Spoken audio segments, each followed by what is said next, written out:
എന്തായാലും നേന്ത്രപ്പഴം അല്ലെങ്കിൽ റോബസ്റ്റ്, പക്ഷേ ഇതെന്തായാലും സ്വപ്നം കാണാൻ മാത്രം ഭാഗ്യമായിരുന്നു. പക്ഷേ എന്തായാലും ഇന്ന് നേരിട്ട് കണ്ടു കേട്ടോ. ഇത്രയും വലിയ വാഴക്കൊല എന്ന് പറഞ്ഞു കഴിഞ്ഞാൽ നമ്മുടെ നാട്ടിൽ റോബസ്റ്റ് എന്ന് പറയും, പക്ഷേ ഇതിന് നേന്ത്രപ്പഴം എന്നും പറയും. പക്ഷേ എന്തായാലും അത്യാവശ്യം നല്ല കൊല കേട്ടോ. എന്തായാലും നമ്മളൊക്കെ സ്വപ്നത്തിൽ കാണാനേ ഒക്കുള്ളൂ ഇത്രയും കൃഷി ചെയ്തൊക്കെ എടുക്കണമെന്ന് പറഞ്ഞാൽ. നോക്കിയാണ് അതിൻ്റെ ആ സൈസ് എന്തുമാത്രം ഉണ്ടെന്ന്. പക്ഷെ എന്തായാലും അത് യാഥാർത്ഥ്യമായി. ഞാൻ കണ്ടത് സ്വപ്നമാണോ എന്നാണ് വിചാരിച്ചത്, പക്ഷേ സ്വപ്നമല്ല കേട്ടോ, ഇത് യാഥാർത്ഥ്യമാണ്. പക്ഷേ ഇതെന്തായാലും സൂപ്പറായിട്ട് കൃഷി ചെയ്തിട്ടുണ്ട് കേട്ടോ.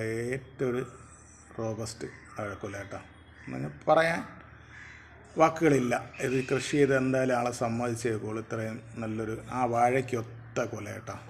റോബസ്റ്റ് അല്ലെങ്കിൽ നേന്ത്രപ്പഴം, പിന്നെ പച്ചക്കായെന്നും പറയുന്നു തോന്നുന്നു പേര്. എന്തായാലും നമ്മൾ ട്രിവാൻഡ്രം നാട്ടിൽ കൂടുതലും റോബസ്റ്റ് എന്നാണ് പറയുന്നത്. എന്തായാലും അത്യാവശ്യം വലിപ്പമുള്ള നല്ലൊരു വാഴക്കൊല. ഇതാ വേണ്ട ആ വാഴയ്ക്കൊത്ത വാഴക്കൊല റോബസ്റ്റ് എന്നാണ് പറയുന്നത്.